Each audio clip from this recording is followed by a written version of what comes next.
What's good, YouTube? Welcome back to my channel, Rain in Threes. It's your boy Jay. First, I want to say thank you for all the love and support and all the positive feedback that I get after I dropped my first video. I heard the critiques and we can only go from here, so I appreciate it. That being said, we got a lot to get into. It's officially NBA free agency. Jordan Poole was traded for CP3. Who's seen that coming? Draymond Green staying with the Dubs for 4 more years. Damian Lillard finally requested a trade. Man, I didn't see that one coming. We got LeBron James saying that he might retire. Well, now that the Lakers have retained their key players and added some acquisitions, is LeBron going to stay? Well, let's talk about it. I hope you got your umbrellas ready, because it's about to make it rain. Let's get it.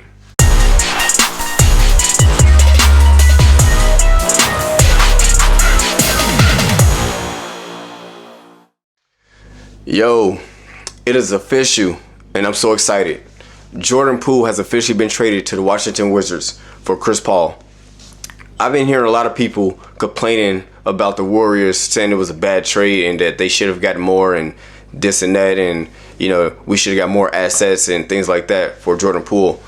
Well, has it ever dawned on any of y'all that the Warriors actually tried to trade Jordan Poole before the Chris Paul trade? That lets you know how bad Jordan Poole's value is. The Warriors had to give up 2 players and a pick to trade a 24-year-old star for a 39-year-old point guard. Let me say that one more time.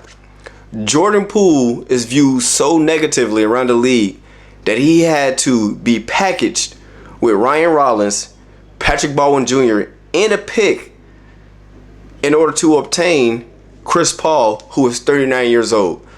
That's how bad Jordan Poole was.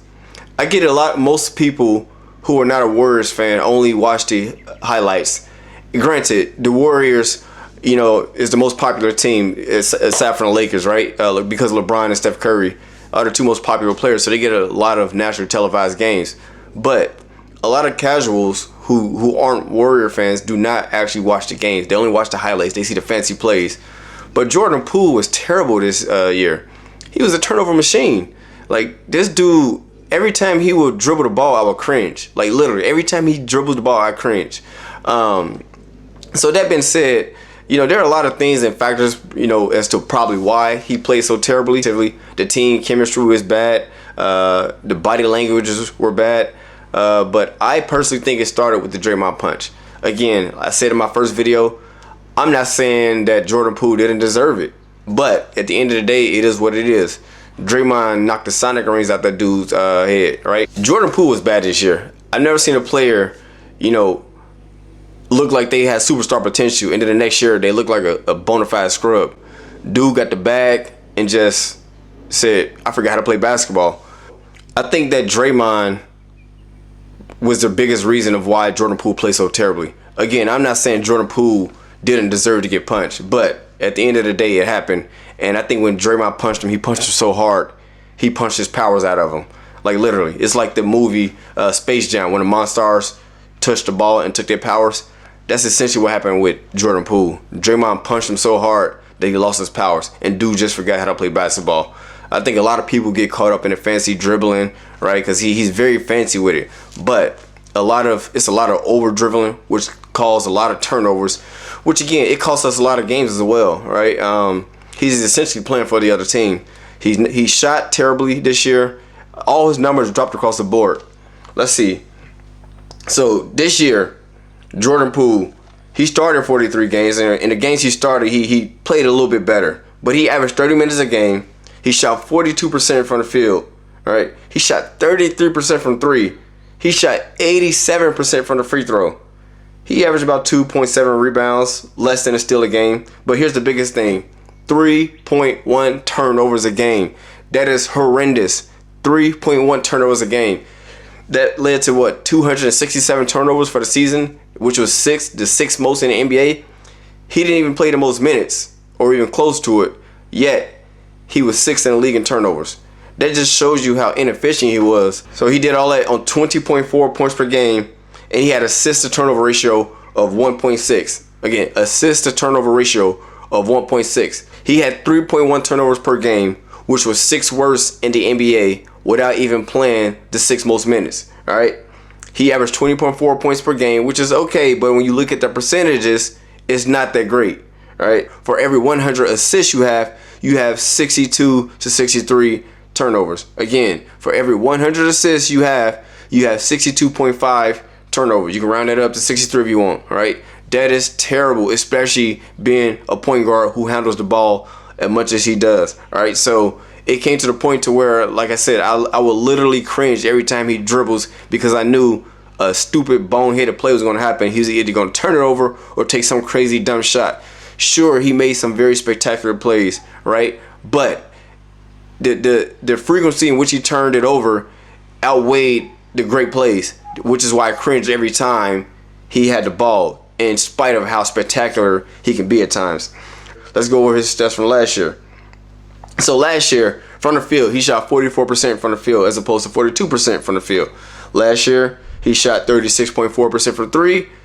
Not great considering, again, the value you shoot, but it's definitely better than 33%, which he shot this year. Again, free throws. We talked about what he did last year. He beat Steph Curry to be the free throw champion. He shot 92.5% from the field. From the free throw, and this year 87%. It dropped 5 percentage points. That is a lot. Last year he averaged 3.4 rebounds per game. This year it dropped to 2.7. Last year he averaged 2.5. It was 2.5 assist to turnover ratio, which is a heck of a lot better than his 3-to-1 turnover this year. All right. Last year he did average 18.5 points per game, but I would take the 18.5 points per game with less turnovers and higher quality shots over this year where he averages more but way more inefficient and hurts the team. All right. So again, those are stats are very, very evident and blatant. They pop out, and it explains why we had to make that trade. Again, people talking about it being a bad trade. I love this trade for us. All right, I think Chris Paul adds a different element to us. One thing about Chris Paul, he's very efficient. He's a complete opposite of Jordan Poole. Jordan Poole likes to play fast, fancy dribble, take crazy shots. Chris Paul is very methodical, right? He's very, very patient, very methodical, makes smart passes, makes smart decisions. He actually looks to pass before he looks to shoot, right? He uses his mid-range threat, which he's very efficient at as a backup. Not really a decoy, but more as a backup, right? His primary focus is trying to put people in the right spot and give them the ball, as opposed to Jordan Poole, who thinks he's Steph 2.0. All right, so that's what I'm very excited about, that aspect of Chris Paul coming to the team. I think he's gonna be tremendous with the second unit. I don't think he's gonna start. Maybe he starts some games if we play small ball, but I think he's coming in as a backup. He's at the point in his career to where, can he start for other teams? Yes, he can. But he's also 39, right? So if he wants to win, I think that he's coming in with the mindset that he wants to win at all costs, and that's only going to help Dub Nation, right? I know we got a lot of Warrior fans that hate Chris Paul. Again, I hate you till you with me. You know what I'm saying? So he on the Dubs now, so we're going to embrace him. I'm looking forward to him. All right, just to give you some stats about Chris Paul, to justify why I'm happy we got him, even at 39 over Jordan Poole. So I already read down Jordan Poole's stats. Chris Paul averaged 32 minutes per game. He shot 44% from the field, 37.5% from three. All right, he shot 83% from free throw. That's not bad for a guard. All right, Jordan Poole is a little better free throw shooter, but here's a bigger thing. Excuse me. Chris Paul is 6'1", Jordan Poole 6'4". Chris Paul averaged 4.3 rebounds per game at the age of 38, 39. Jordan Poole 3.4. That was 2 years ago. Jordan Poole actually averaged 2.7 rebounds as opposed to Chris Paul 4.3. Granted, Chris Paul did average 2 more minutes per game, but still, he shouldn't double Jordan Poole in rebounds with only 2 more minutes per game. It just doesn't make sense. Like I said, with Chris Paul coming in, it's going to add a different element. I think it's going to help 2 players tremendously. One, Jonathan Kuminga, right? Jonathan Kuminga is coming in on his 3rd year.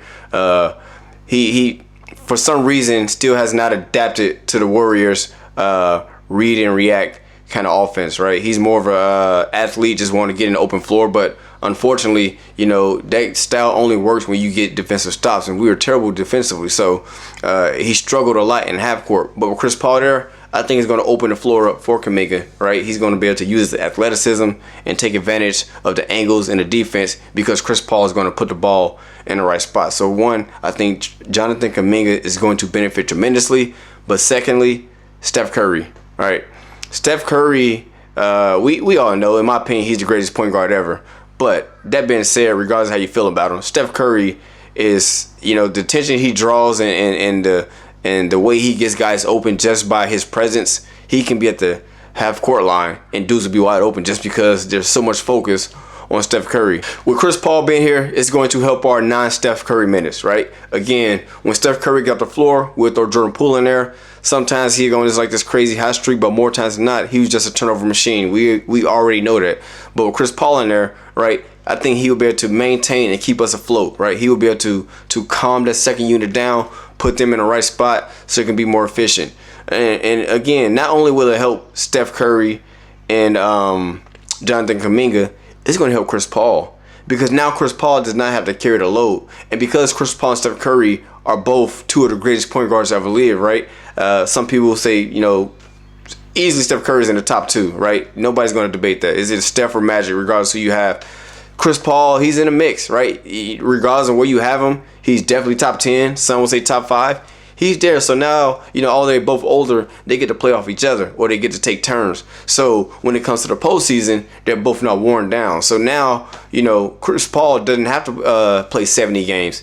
Steph Curry doesn't have to play 70 games, right? They can feed off each other. And Steph Curry doesn't have to play 37 minutes a night, and Chris Paul doesn't have to play 32 minutes a night, right? Chris Paul can average, anywhere between 25, to 30 minutes a game if he wants to, right? He can take some nights off. Same with Steph Curry. You don't have to pound him in the ground because we know how much he likes to run. So I'm very excited about this. Chris Paul getting into the game. He's going to calm things down. He's going to put the youngsters in the right place, right? Moody's going to benefit. Kuminga is going to be able to benefit. He's going to put people in the right place. He's going to cut down the turnovers. Although he doesn't score like Jordan Poole, I'd rather have 13 points per game, which what he averaged, which is Chris Paul's lowest in his career, 13 points per game. But he also averaged 9 assists. It was like 8.9, right? So you do the math. I'd rather have the 8 to 9 assists and the 13 points, right? Because you add, let's say, another 20 points, you get 9 assists. Let's just say you get 20 more points out of that, right? The total amount, which would be 33 points versus 20 points and 2 turnovers, right? So now you got 20 points from Jordan Poole plus the 2 assists per game. What's that? 24 points. So you do the math. So yes, I would definitely take Chris Paul with less scoring but more efficiency and higher assists. So I'm very looking forward to that. So we talked about Jordan Poole versus Chris Paul, and we brought up the stats, right? But let's really dive into the real reason Jordan Poole became untradeable. All right, it started with, obviously he had a bad season, right? But when we got to the playoffs, he went from bad to worse. He became atrocious, like literally unplayable. And again, this dude signed a 4-year, $120 million contract. That's $30 million a year. $30 million a year. You should average at least, 20 points a game at least, or at least something word to it. But this dude got to the playoffs and became like some dude we just picked up from McDonald's. Like, hey, we got 4 players, but we need one more. You trying to run with us? And dude cooking fries, never played basketball. Like, yeah, I'll play. Ain't got nothing else to do. That's kind of how it was with Jordan Poole. This dude was a shell of himself. He was unrecognizable. That pool party, like that pool was dry. Wasn't no water in that pool. That dude was trash. Let's talk about the stats for Jordan Poole, right? So in the postseason, Jordan Poole averaged 21.8 minutes per game. All right. Last year, when the Dubs won the championship, he averaged 27.5. This year, he averaged 34.1 field goal percentage. 34.1 field goal percentage, right? Again, Steph Curry shot better from 3 than Jordan Poole shot from 2. Like think about that. And this dude getting paid $30 million a year to put this up? Like, I can do that. Like, come on, man. Last year, he shot 50% from the field, right? Like that dude broke out, which is why he got that contract. But again, for some reason, Draymond Green punched his powers out of him, and this is where we at. All right, last year in the playoffs, when we Dubs won the championship, 91.5 from the free throw line. This year, 76.5. Last year, Jordan Poole averaged 2.8 rebounds per game in the playoffs. This year, 2.2. Last year, his steals were the same, which is 0.08. So that's about 1 steal per game. And his assist to turnover ratio literally doubled. It got twice as worse, I should say. All right, last year, it was 2.4. This year, it was 1.2. Again, he literally almost had a turnover for every assist he had, versus last year, he had 2.5 assists for every turn. That relationship between Jordan Poole and Draymond seemed to be irreparable, and because of that, it just really messed up the chemistry of the team. So, as I said in my other video, one of them had to go, right? And the organization clearly chose Draymond. I don't blame him. I would have chosen Draymond too, although Jordan Poole is younger. Draymond, what he brings, he brings more of what we need, which is defense, intensity, and more consistency than what Jordan Poole provides, right? Jordan Poole, again, is going on to Washington. He's going to look like a globetrotter, average a bunch of points. He's going to be inefficient. But this is what he chose, right? He decided to not buy in. He decided to take the bag. He got the bag and stopped working on his game and just thought he can just show up. Well, we're going to see how he likes life now, where he's not being nationally televised, right? He doesn't have Steph Curry and Klay Thompson to free up the floor for him, right? He's going to be the focal point of the offense. So we're going to see how he does. He may average 25 points per game on 40% field goal shooting and like 35% three-point shooting. But he's also not going to make the playoffs again, all right? Good luck with that. If he does, congratulations, but I highly doubt it. All right, moving on. So, again, talking about Jordan Poole, we talked about his stats and his inefficiencies and all of that, but let's get to the playoffs. The real reason Jordan Poole became untradeable to the point that no team was willing to accept. We had to trade multiple players, give up our young assets, our future, to package with our 24-year-old point guard to trade for a 38-year-old point guard. But the biggest reason, like I said, it came down to the playoffs. In the playoffs, Jordan Poole went from a bad player to a terrible player. So Damian Lillard decided to finally request a trade. I guess it was his pride, or he didn't want to be viewed as a ring chaser, or, I guess he's seen what happened when LeBron, decided to take his challenge to South Beach back in 2011, I believe, 2010, 2011. But either way, Damian Lillard officially requested a trade. Where do I think he's going to end up? I don't know. According to some of the Twitter posts I've seen, his preference is the Eastern Conference. I guess Miami is where he's trying to go. Can they pull that off? I don't know. What does Miami have to give up in order to acquire Damian Lillard? What is Portland going to ask in return? But that's going to be an interesting trade. Damian Lillard with Bam, Coach Spo, I think, is the top 10 coach of all time. We already know about Jimmy Buckets, and then even more so playoff Jimmy. I believe that is an Eastern Conference final team if they add him. I mean, they obviously just went to Eastern Conference final, but I think that is... do I think it's enough for them to, take out Denver? I don't. But I don't see them getting swept or, a gentleman swept again with Damian Lillard. It will at least be 6 games, in my opinion, at the very least, if Damian Lillard goes there. The Lakers. So the Lakers seem to have unlimited amount of money. So you got a salary cap, an NBA salary cap, and then you got the Lakers salary cap, right? The Lakers just like going to the grocery store with American Express charge card, right? You know how charge cards works, right? There's no limit. You can just max it out as long as you pay that balance by the end.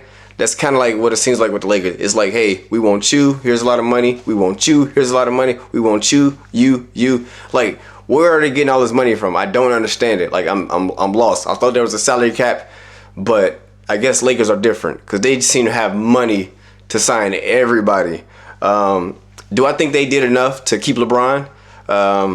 I do. I think LeBron was kind of like in his feelings when he said, I'm going to probably retire. We all knew in the moment he didn't mean that, right? He just lost, so, that's just how he felt in the moment. So I'm not going to knock him, but he's definitely not retiring. He's not going to walk away from all of that money that he's owed next year. And plus, he always also said that he wants to play with his son. So I don't know if he'll be able to play with Bryce, but definitely wants to play with Bronny. So after next year, Bronny should make it to the NBA if he puts on the show and shows that he's capable. So LeBron isn't going anywhere. So Laker fans, y'all should be excited about that. I still don't think that with their acquisitions that they still have enough to overcome Denver. You don't go from being swept to signing the players that they have. Like, they signed some nice players. They retained, obviously, their key players from last year's team, but that's not enough to get them over Denver, in my opinion, based off what I've seen last year. Although Denver did lose one of their key pieces, Bruce Brown, he was very pivotal. Right, he was a defensive energy guy. He knocked down some clutch shots, but is that enough for the Lakers to kind of take the next step and overtake them? I don't know. We'll see. Some other free agency acquisitions that happened. Fred VanVleet went to Houston. Derrick Rose went to Memphis. So it wasn't the biggest, splashiest free agency. Not a lot of superstar movement. Damian Lillard again has yet to actually be traded. So, but it's still pretty much an exciting offseason. I'm still trying to see what my Warriors are going to do. Again, we need a big man. Brook Lopez is taken. I'm heartbroken. I was really hoping we can get him. Ty Jerome, also one of our key players from last year's team that I really wanted to keep. Him more so than Jerome Lamb. Ty Jerome was a very solid player, right? He didn't turn the ball over. He's kind of like a poor man's Chris Paul, right? Obviously, he's not as talented, but he doesn't turn the ball over. He takes smart shots. He takes care of the ball, and he's a team first guy. So I'm gonna actually miss Ty Jerome, who signed with Cleveland Cavaliers. Unfortunately, we don't have the Lakers kind of money, apparently, because the Lakers have a charge card where we have a credit card with a very low limit. So I don't understand, but it is what it is. Ty Jerome obviously took the money and signed for $5 million. We lost Donte DiVincenzo, again, another backup point guard who brought toughness, energy, and he always played hard. He was kind of sporadic throughout the season, but one thing you can count on is his toughness and his energy, and he brought that competitive spirit every single night. So Donte DiVincenzo will be missed. So right now, the Warriors, we still need a big man. Again, we still got Dwight Howard out there. We need a backup point guard for the nights Chris Paul take off or the night Steph Curry take off, right? We're going to need somebody to relieve them of those duties. I know Draymond can do it, but somebody's going to have to give Draymond a break too, right? All these guys are in their late 30s, mid to late 30s, so they're not going to play a full 82 game season. So there are going to be games where they sit out on back-to-backs. So we're going to need a backup point guard to back up the backup. So I'm excited about this year. Free agency isn't over, obviously. I'm still interested to see what the Warriors are going to do. But until then, I'm just going to sit back, relax, and wait for the show. Thank you guys again for tuning in. Next week's episode, I haven't decided what I'm going to talk about yet, but I haven't touched on the draft class yet because, again, I don't watch college basketball, and I also don't really buy into the hype of certain players, actually 90% of players, just because I have to actually see what they do on the court, right? We had a lot of players that balled out in college, but didn't get to NBA, and they were straight trash, right? Adam Morrison, right? I think he averaged like 27 points per game when he was in college. I remember what's the guy that went to Baylor? Jimmer Fredette, right? Dude was a baller, right? I think he dropped like 60 points one time in college, right? But that doesn't necessarily translate to the NBA. So I don't spend a lot of time watching it, nor do I put any stock into it and to actually see them on the court. So I'll watch a couple of summer league games, and then after that, I'll make that my determination in regards to how I feel about them, and then I'll probably drop a video about them then. But with that being said, thank you again for tuning in, and I'll see you next time. Holla.